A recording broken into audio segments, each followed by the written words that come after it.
Hello everyone, my name is Rachel. Welcome back to my channel. Today I am doing an underrated book recommendations video. I have done two videos like this in the past. I will link them both in the cards above. One of them I did a couple of years ago and it was just a very general video about underrated books that I love. And then I've also done a video specifically about underrated YA contemporary novels that I really love. So definitely go check out those videos for more underrated book recommendations.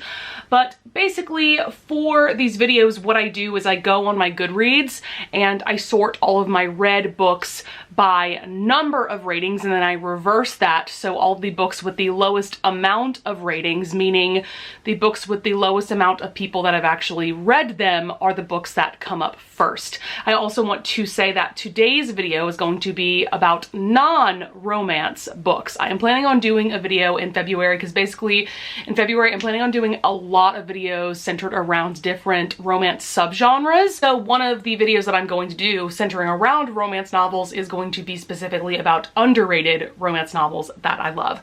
So I have about 12 books to talk about in today's video. So without further ado, let's just get into it. The first book that I want to bring up is The Disappearance of Sloane Sullivan. This is by Gia Cribbs. This is her debut novel.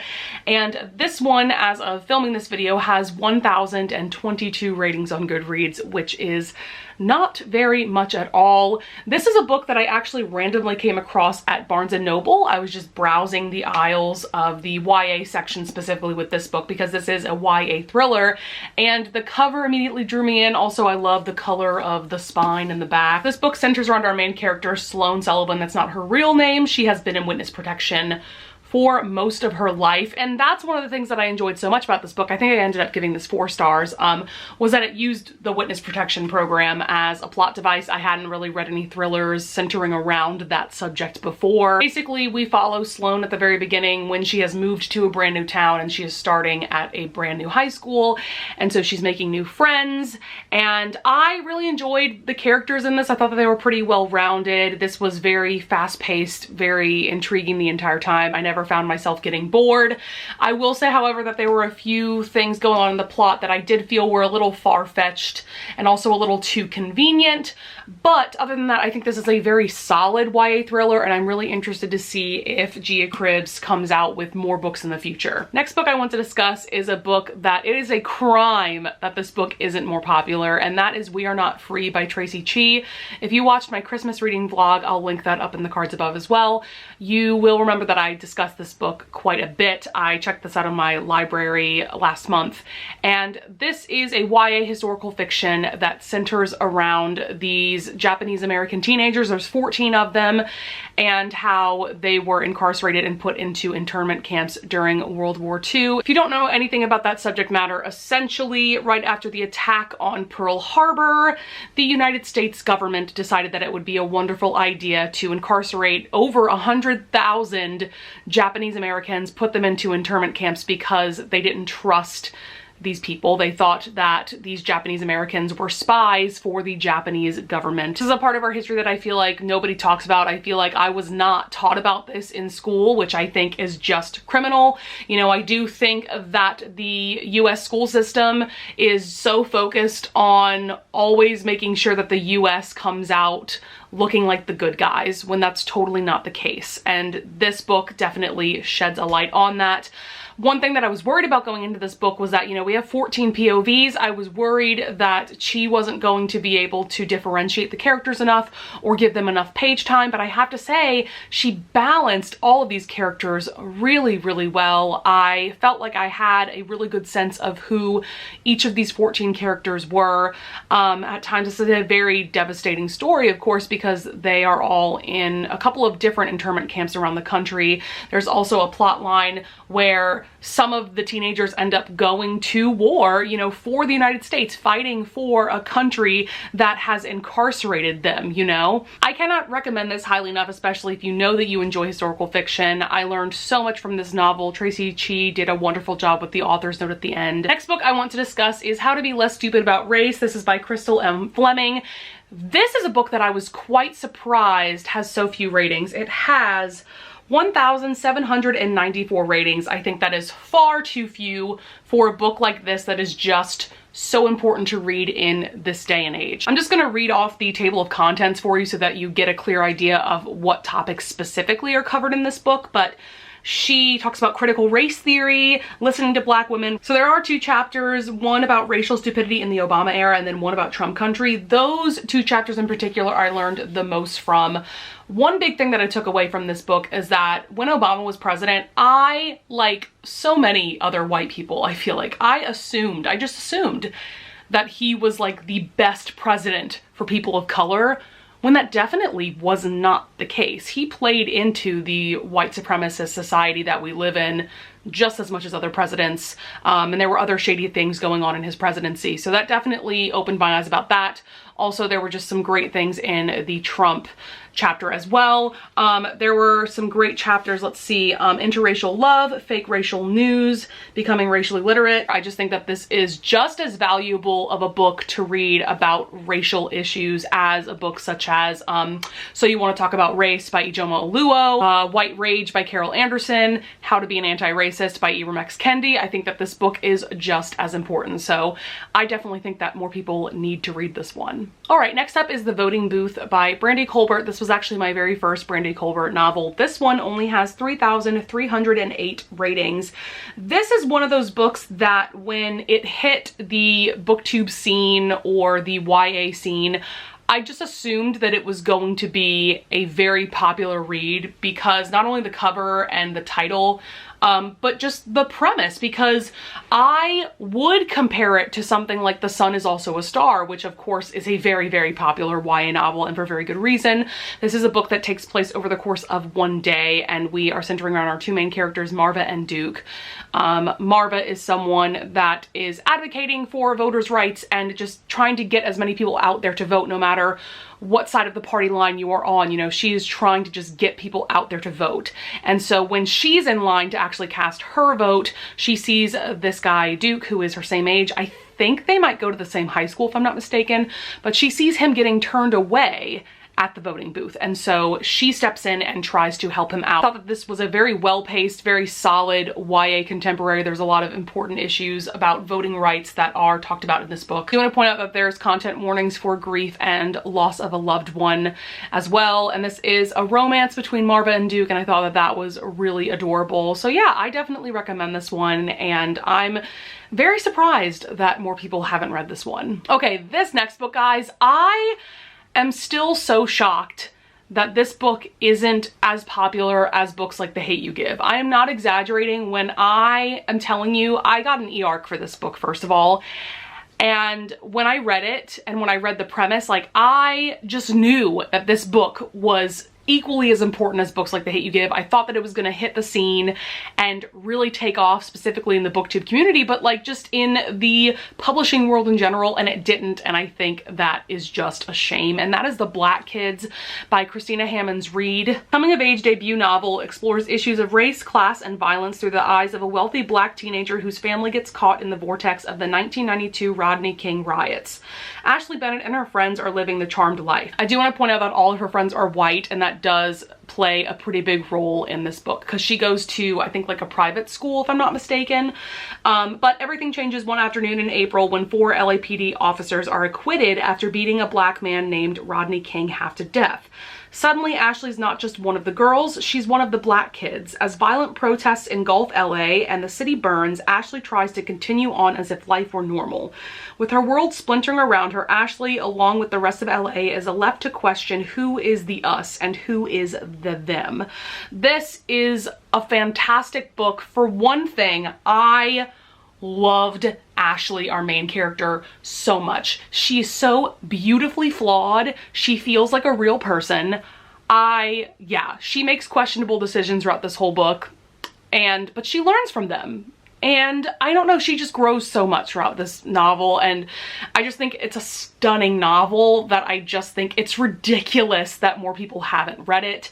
Let me see, it has 3,746 ratings. I also learned a lot about what went down in LA during this time in 1992. This is an event that I really didn't know much about. So that's another thing that I just love about this novel is how it educated me. And I also think that the time and the setting was perfect for the characters and the story. So yeah, this is the one book out of all of these books that I'm talking about in today's video that I am just shocked that it is not more popular. Next up is a book that I actually finished a couple of hours ago. This is a book that I'm not shocked that it's not very popular because it is historical fiction.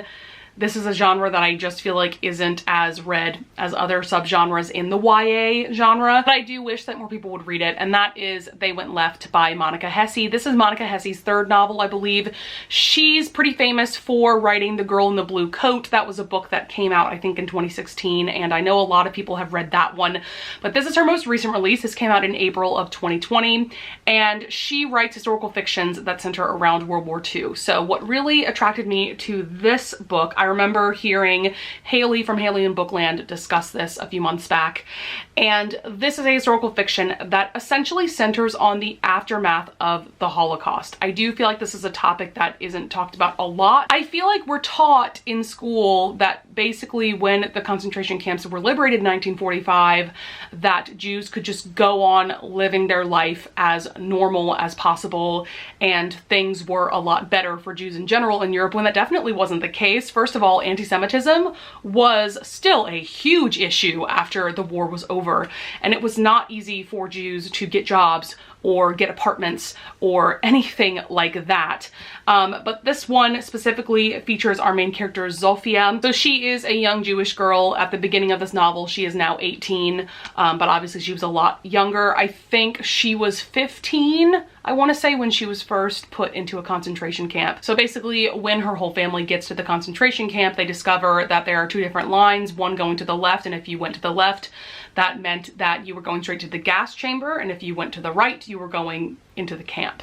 And her whole family, with the exception of herself and her little brother Abek, are sent to the gas chamber. So she loses her whole family pretty much right away. She does end up getting separated from her younger brother Abek because they were separating men and women essentially.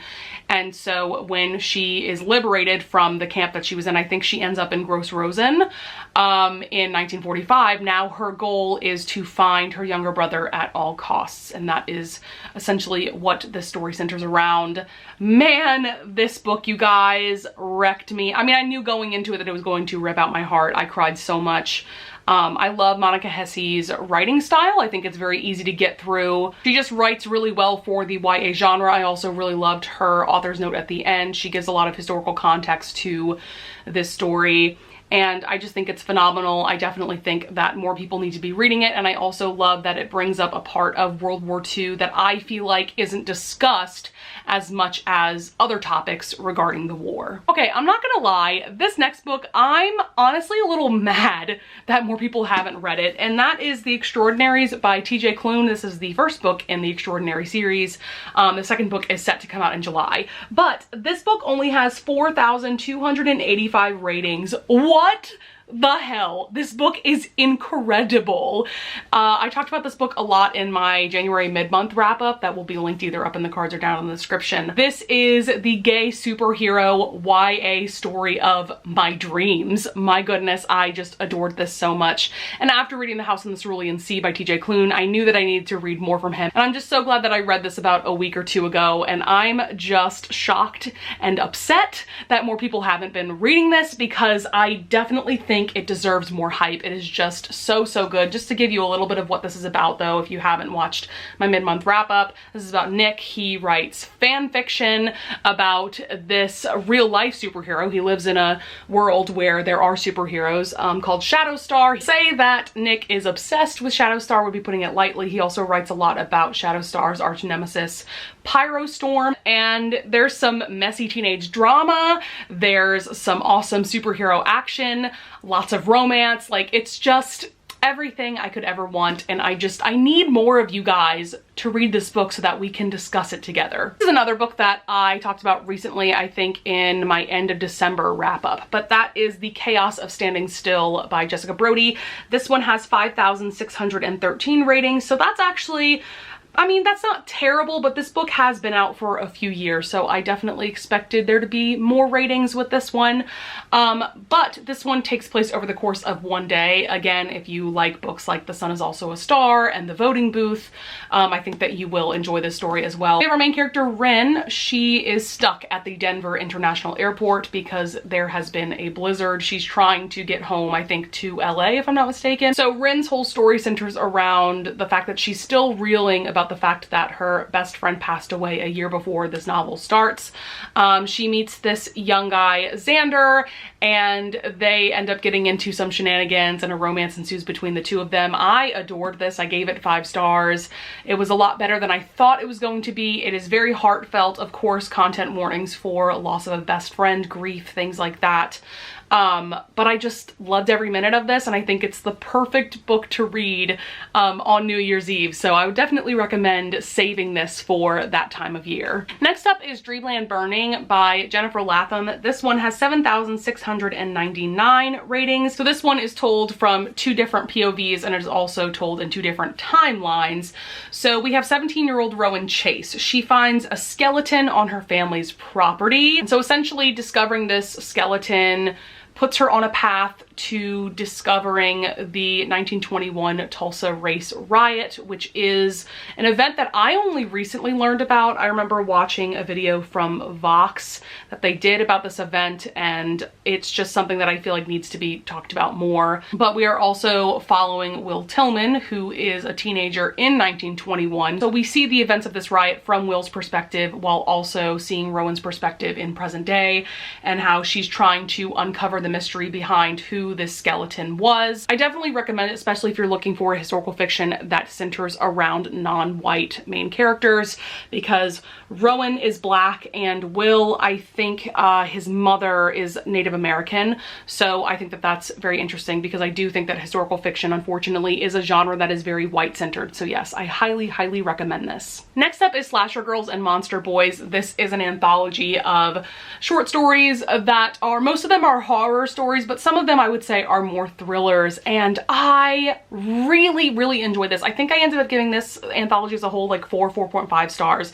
There were a couple of stories that I didn't love. I think I gave them like 3-ish stars, but for the most part, I gave most of these short stories like 4 to 4.5 to even 5 stars. There are just some amazing authors in this collection, and they're just really creepy stories that are perfect for a YA audience. I don't think they are too much for that demographic by any means. Next up is the Tiny Pretty Things duology. So first we have Tiny Pretty Things, and the second book is Shiny Broken Pieces.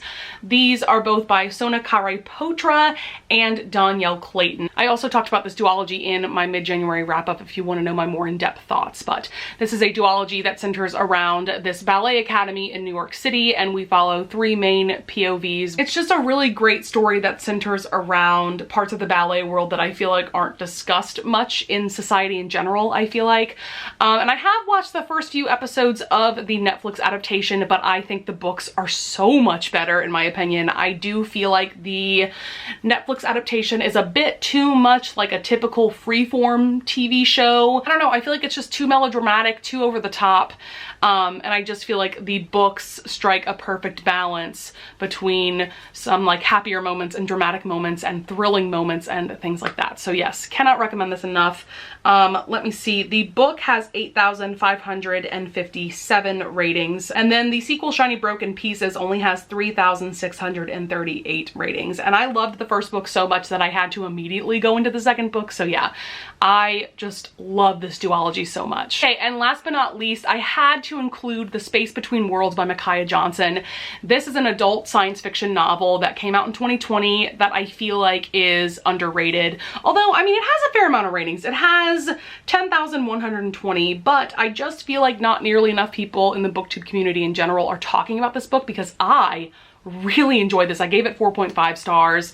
Also, we center around a Black main character, which I feel like you don't see a lot of in the science fiction genre in general. We have Kara, our main character. She is a multiverse traveler, and this kind of travel is finally possible, but there's just one catch. No one can visit a world where their counterpart is still alive. Enter Kara, whose parallel selves happen to be exceptionally good at dying. Kara's life has been cut short on 372 worlds in total. On this Earth, however, Kara has survived. But essentially, trouble finds Kara when one of her 8 remaining doppelgangers dies under mysterious circumstances, plunging her into a new world with an old secret. This was just such a compelling story. It was also very easy to read. I feel like I flew through this book in a day, no problem. I'm just referring to my Goodreads review here, but I loved how flawed and authentic Kara's character was, as well as the interesting role her co-worker slash love interest Dell played. I do feel like Johnson did a really great job of creating this multiverse and explaining it to the reader really well, because I feel like this could get really confusing really quickly. Also, this book has a lot of great diversity, including a Black and bisexual main character. We love to see it. I do want to point out that there is a content warning for domestic violence and physical abuse. But yeah, this book definitely makes me want to read more books that center around parallel worlds. All right, guys, that's going to be it for this underrated book recommendations video. I would love it if you would leave a like and subscribe, and I thank you in advance if you do. I would also love it if you would leave a comment if you want to discuss any of the books brought up in this video, or if you want to give me recommendations of underrated books that you love. And I will see you guys in the next one. Bye!